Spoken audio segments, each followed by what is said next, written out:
জসিমউদ্দিন রহমানের অনুসারী তোমাদের সেনাবাহিনীর মধ্যে হাজার হাজার রয়েছে, স্কুলে রয়েছে, কলেজে রয়েছে, ইউনিভার্সিটি রয়েছে।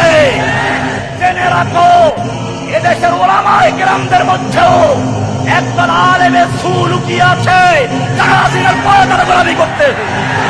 রহমানি জেল থেকে বেরিয়ে ইমানের দুর্বল হয়ে গেছি। তোমরা কাকে চ্যালেঞ্জ করছো? কার ইমান দুর্বল বলছো? আল্লাহ তাআলা চেয়েছিলেন তাওহীদের ডাক দিয়ে, তাওহীদ কারো সামনে মাথা নত করতে পারে না।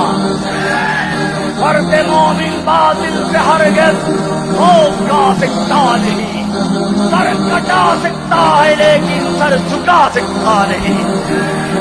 আল্লাহ তাআলা চাইলেন এই বাতিলের সামনে মাথা নত করে নয়।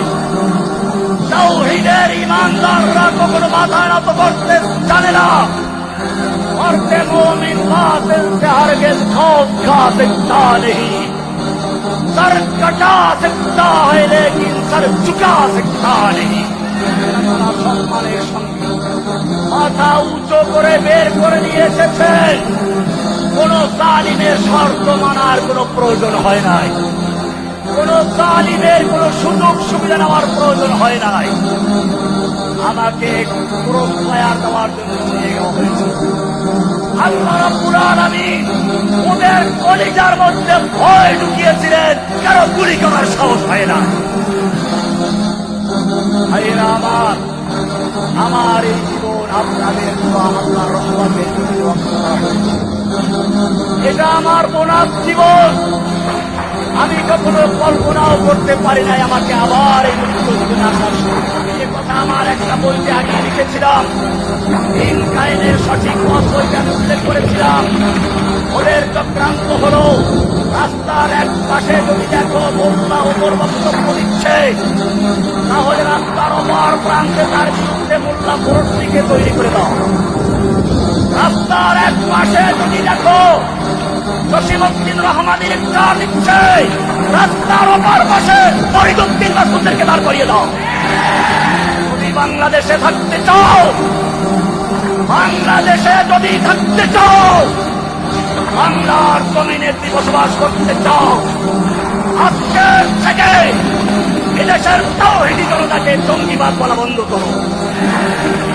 আর জঙ্গিবাদের নাটক সাজাবে না। ফিরআউন তার দেশের জনগণকে বিভিন্ন দলে বিভক্ত করেছিল।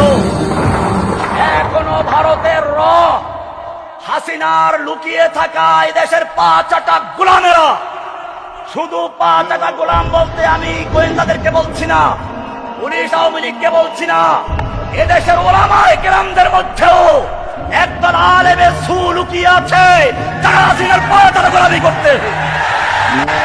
আহমদ মাদানী রহমাতুল্লাহি আলাইহি ইংরেজদের বিরুদ্ধে আন্দোলন করছিলেন। ইংরেজরা কারফিউ জারি করে দিল, ঘোষণা করা হলো ওই মঞ্চে যদি কেউ বক্তব্য দেখতে উঠে তাকে দেখা মাত্র গুলি করা হবে। মাওলানা মাদানী রহমাতুল্লাহি আলাইহি সেই মঞ্চে উঠে প্রথমেই বললেন, আমি শুনেছি এই সাদা কুকুরের দল ঘোষণা করেছে যে ব্যক্তি ইংরেজদের বিরুদ্ধে বক্তব্য দিবে তাকে গুলি করা হবে। আমি মাদানী হাজির হয়েছি, গুলি। এই বলে তিনি তার শেরওয়ানি বুতাম খুলে দিয়েছিলেন। ইতিহাস সাক্ষী, গুলি করা দূরের কথা, তিনি যখন গুলি বলে ধিক্কার দিলেন, সঙ্গে সঙ্গে ওই পুলিশদের হাত থেকে রাইফেল গুলো ঝরঝর করে পড়ে গিয়েছিল। দীর্ঘ 2 ঘন্টা পর্যন্ত বক্তব্য দিয়েছিলেন। বক্তব্যের শুরু ছিল এরকম, সাগামিরো কুরবাজিরো মুশরাতে ওয়াকুনাক ইচনি আরকানে দৌলত মুলকে রাভি রাকুনা। সাগামির, সাগ মানে কুকুর, আমির মানে বাদশা, কুকুর বাদশা। কুরবা ওয়াজিরো, কুরবা হলো বিড়াল, বিড়াল হচ্ছে মন্ত্রী। মুশরাতে ওয়াক, মুশ মানে হচ্ছে ইঁদুর। তিনি বললেন প্রধানমন্ত্রী হচ্ছে কুকুর, মন্ত্রী হচ্ছে বিড়াল, এমপিরা হচ্ছে ইঁদুর। এই রকম লোকদের যারা যেই সংসদ চলে, সেই সংসদ জাতির কল্যাণ বয়ে আনা, সেই সংসদ জাতির ধ্বংস বয়ে এনে। আর মনে পড়ে কোরআনের আয়াত, জাআল হাক্কু ওয়া যাহাকাল বাতিল ইন্নাল বাতিলা কানা যাহুকা। ফিরাউন आए, हामान आए, जालिम जाबिर सुल्तान आए, कितने कितने शैतान आए, सबको हुई रुसवाई हासिल। जाअल हक्कु व ज़हक़ल इन्नल बातिला काना ज़हूक़ा। हसीना आए, नौफिल आए, कौआ कादिर नानुक आए, मुरद आए, आनिस आए, कामल जैसा शैतान आए, सबको हुई रुसवाई हासिल, सबको हुई रुसवाई हासिल। जाअल हक्कु व ज़हक़ल बातिल इन्नल बातिला काना ज़हूक़ा। মুজিবুদ্দিন রহমানের অনুসারী তোমাদের সেনাবাহিনীর মধ্যে হাজার হাজার রয়েছে, স্কুলে রয়েছে, কলেজে রয়েছে, ইউনিভার্সিটি রয়েছে। জেনে রাখো, মুলুগারদেরকে হত্যা করার পিছনে মাদ্রাসা ছাত্র অল্প কয়েকজন, তত বেশি কাজ করেছে সব ইউনিভার্সিটি ছেলেরা করেছে। সুতরাং যদি আবারও ইসলামের বিরুদ্ধে কেউ অবস্থান নেয়, সে সাংবাদিক হোক না কেন, পুলিশ হোক না কেন, সেনাবাহিনী হোক না কেন, আমি স্পষ্ট বলতে চাই, এদেশের তাওহীদি জনতা গর্জে উঠেছে। এই গর্জন তোমাদের রক্ত দিয়ে এদেশের মাটিকে রঞ্জিত করবে ইনশাআল্লাহ। রাসূলকে ভালোবাসে, আল্লাহর খানায় কাবাকে ভালোবাসে, ওদের ভিতরে তাওহীদের জ্ঞানের কমি রয়েছে। এখন থেকে তোমরা প্রতিটি ঘরে ঘরে তাওহীদের আওয়াজ ছড়িয়ে দাও। তারা যখন বুঝতে পারবে নামাজ যেরকম ফরজ, রোজা যেরকম ফরজ, হজ যেরকম ফরজ, আল্লাহর জমিনে আল্লাহর দ্বীন কায়েম করাও তেমনি ফরজ, তখন আর তোমাদের মূর্তি ভাঙতে লাগবে না।